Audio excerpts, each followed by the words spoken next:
Hello, and welcome to the Mystery Guy YouTube channel. I hope you're all doing well and staying healthy. So then let's begin our video of the day.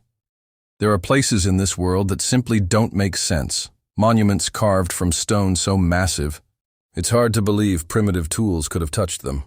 Artifacts that defy what we think we know about human history. Entire civilizations that rose and vanished without leaving a trace. These aren't legends. They're not campfire stories or ancient myths. These are real, documented mysteries, puzzles that still stump archaeologists and historians today. Who built them? How were they made? And maybe the most unsettling question of all, what else is still out there, hidden beneath our feet, waiting to be uncovered? From stone blocks no modern crane could lift to sunken cities swallowed by the sea. Today, we're diving into the most bizarre, unsolved mysteries of the ancient world. So get comfortable, grab a snack, and let's step into a past where the rules of history seem to break apart. Baalbek megaliths, the impossible stone. Baalbek is one of those places that almost feels like a glitch in the timeline. Tucked away in modern-day Lebanon, it's best known for its towering Roman temples, grand structures built to honor Jupiter, Venus, and Bacchus. Impressive? Definitely. But the real story lies beneath them. Those temples sit on something far older and far stranger, the Baalbek megaliths. These stones are colossal. The biggest ones, known as the trilithon, are made up of 3 limestone blocks, each weighing somewhere between 800 and 1,000 tons. They're stacked with eerie precision, 12 meters above the ground, with no visible mortar, like they were gently lowered into place by some forgotten force. And then there's the stone of the pregnant woman, a single block that weighs an estimated 200 tons, still lying in the quarry, perfectly carved, as if it was just waiting to be moved. The only problem? No one knows how anyone could have possibly moved it. Theories about how these stones were transported range from the practical to the downright bizarre. The mainstream explanation credits the Romans. They were expert engineers, after all. They built roads, aqueducts, and temples that still stand today. Some believe they used cranes, pulleys, and raw manpower to get the job done. But there's a serious problem with that theory. Nothing else the Romans built comes close to this. Even their most advanced construction never involved moving stones. This massive. It's like they built their temples on top of something that was already there. That's why some researchers argue Baalbek predates the Romans by centuries, maybe even millennia. Some say it was first built by the Phoenicians, the ancient seafarers of the Mediterranean. Others go further, claiming the site is pre-Phoenician, possibly thousands of years older than anything in the written record. If that's true, then a lost civilization, not Rome, was responsible for moving those megaliths. But if that's the case, who were they? And more importantly, how did they do it? Some believe the answer lies in lost technology, techniques once known, then forgotten with time.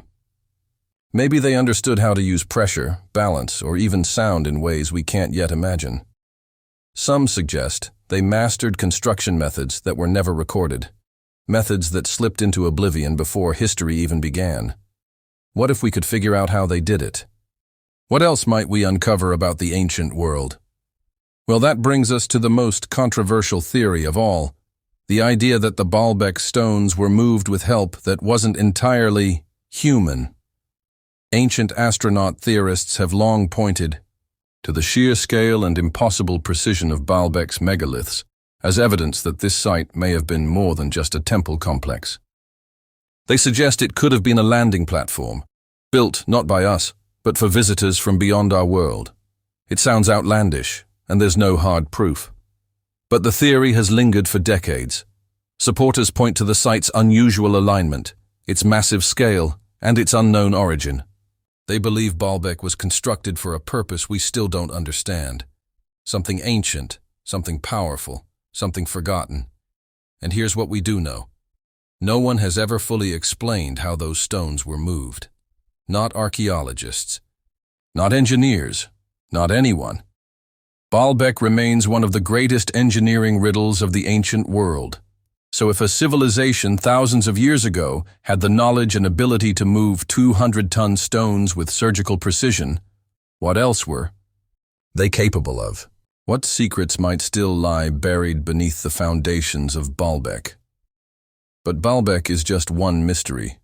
The ancient world is full of impossible artifacts, things that shouldn't exist and yet undeniably do. And now, we turn to one of the strangest pieces of evidence ever uncovered. A map from the 1500s that appears to show something no one was supposed to know about at the time. Antarctica, without ice. Before we dive into the next mystery, just a quick note. While the visuals in this video will help bring these stories to life, they're not essential. Feel free to let this play in the background while you work, unwind, or even drift off to sleep with these eerie, unsolved mysteries swirling through your mind. And if you'd like to support this channel, get ad-free episodes, and access exclusive stories, consider becoming a Patreon member. You'll find the link in the comments below. Now, back to the story. The Piri Reis map, a 16th century map of the impossible. The Piri Reis map is one of the strangest artifacts in the history of cartography. It wasn't discovered in some far-off jungle or beneath the sands of an ancient city. It was found in 1929 in the archives of Istanbul's Topkapi Palace. A German theologian named Gustav Deissmann stumbled upon it, tucked away in a forgotten pile of old documents. At first glance, it looked like a typical 16th century world map. It showed the coastlines of Europe, Africa, and parts of the newly discovered Americas. But then scholars noticed something odd. But the deeper researchers looked, the clearer it became. This was no ordinary map. What makes the Piri Reis map so controversial is a peculiar landmass drawn along its lower edge. Many believe it represents Antarctica, and that's a problem, because Antarctica wasn't officially discovered until 1820. Yet this map was made in 1513, more than 300 years earlier. And it gets stranger. The continent isn't drawn as the icy, desolate wasteland we know today. Instead, it's shown with a detailed, ice-free coastline, complete with mountains, inlets, and geographical features that would have only been visible if the continent had once been free of ice. Modern geological studies suggest that parts of Antarctica may have been ice-free more than 6,000 years ago, thousands of years before any known civilization was supposedly capable of such accurate cartography. So how did Piri Reis know what Antarctica looked like? Well, the Ottoman admiral left some clues, handwritten notes scribbled along the edges of the map. In them, he explained that his work wasn't entirely original. He had compiled it from older sources, some of which he claimed dated all the way back to the time of Alexander the Great. He referenced 20 ancient charts and 8 more from Arab and Hindu sources. If that's true, then Piri Reis may have inherited knowledge from civilizations long lost to history, ones with seafaring abilities far beyond what we've believed possible. Some researchers believe this map is evidence of a forgotten, highly advanced civilization, one that charted the globe with astonishing precision long before our history books begin. According to this theory, fragments of their knowledge survived the collapse of their society and trickled down through the ages, eventually winding up in the hands of Renaissance explorers who had no idea what they were really looking at. And it's not just the Piri Reis map. Other medieval and early Renaissance charts, like the Rohonc map and the Zeno map, also depict southern landmasses with uncanny accuracy. It's as if a hidden legacy of ancient cartography was passed down, misunderstood, and misused. Of course, not everyone agrees. Some scholars argue that what appears to be Antarctica is simply a misinterpreted rendering of South America. After all, early cartographers often stitched their maps together from scattered sailor reports, rumors, and guesswork. That patchwork method led to distortions, stretching coastlines, compressing continents, and occasionally inventing whole land masses that didn't exist. Others suggest that ancient sailors, maybe Phoenician, Chinese, or even pre-Columbian European, traveled far beyond what modern history gives them credit for, mapping coastlines that later vanished from the record.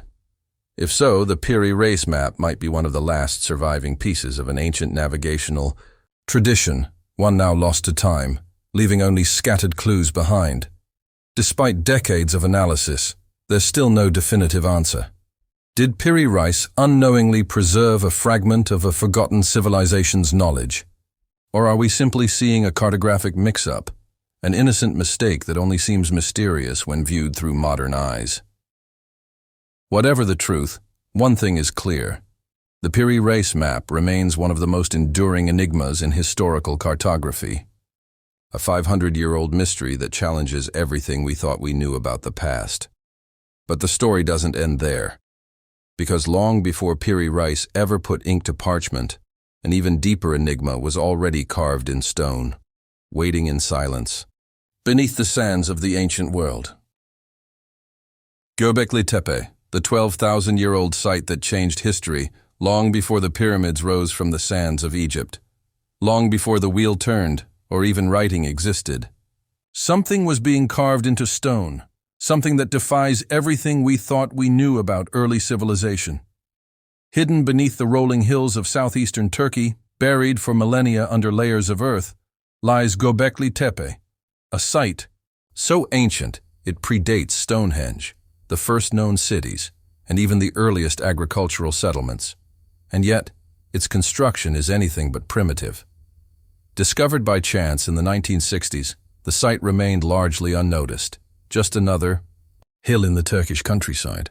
But in the 1990s, everything changed. German archaeologist Klaus Schmidt began a serious excavation of the area, and what he unearthed would shake the foundations of archaeology itself. Emerging from the soil were vast circular enclosures built from towering limestone pillars.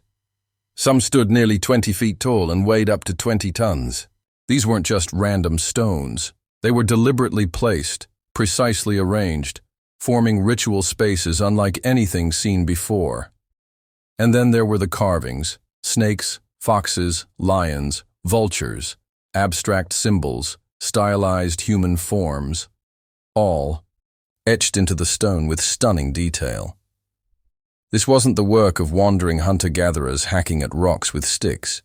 This was advanced, intentional, sophisticated. But here's the mystery. Göbekli Tepe is at least 12,000 years old. That means it was built around 9,600 BCE, thousands of years before the invention of writing, before pottery, before cities or agriculture were supposed to exist. According to conventional history, people at that time were nomadic tribes barely surviving off the land. They weren't supposed to be capable of large-scale architecture or symbolic art. And yet, here was a sprawling ceremonial complex, built with precision and purpose, by people who, on paper, shouldn't have had the means to build anything permanent at all. So how did they do it? Who were they? And perhaps most intriguing of all, why was it buried? Because sometime around 8,000 BCE, this entire site was deliberately covered up with dirt. It wasn't abandoned or eroded by time. It was intentionally entombed. Why would anyone go to such extraordinary effort to bury a site like this? Was it an act of reverence? A way to preserve something sacred? Or was it meant to be hidden, forgotten, until someone someday would uncover it again? Göbekli Tepe raises more questions than answers. Was this the birthplace of organized religion? A forgotten ceremonial center for a prehistoric culture? Or is it a remnant of a civilization we know almost nothing about, one that came and went long before the rise of Mesopotamia or Egypt? Whatever the truth, Göbekli Tepe stands as one of the most profound archaeological discoveries in history, a site that shouldn't exist, but does. A whisper from the ancient world, telling us that history might be far older and far stranger than we ever imagined. Göbekli Tepe, the temple that shouldn't exist. Göbekli Tepe is the oldest known temple complex in the world, predating Stonehenge by over 6,000 years and the Great Pyramid of Giza by more than 7,000. That alone is staggering. But it's what this site implies about our ancient ancestors that truly rewrites history. At the time Göbekli Tepe was built, humans were thought to be simple hunter-gatherers, small mobile bands with no cities, no farms, and certainly no capacity for organizing the construction of massive stone structures. Yet here it stands. Dozens of intricately carved stone pillars, some weighing over 20 tons, arranged in deliberate circular formations. There's no sign of permanent dwellings, no pottery, no daily use tools, none of the things you'd expect from a settlement. This was not a place to live. It was a place to gather, to worship, or perhaps to witness something powerful. Some researchers believe the animals carved into the stone represent spiritual or mythological symbols, guardians, gods, or perhaps warnings. Others suggest the site served as a ceremonial ground, where ancient people gathered to conduct rituals, feasts, or even early forms of astronomy.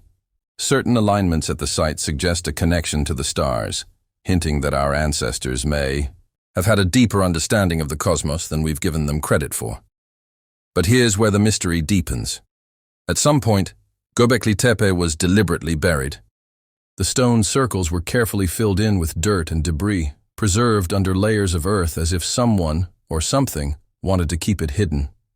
Not destroyed, not abandoned, concealed. Why? Was it considered too sacred, too dangerous? Or did the builders vanish in the wake of some forgotten catastrophe?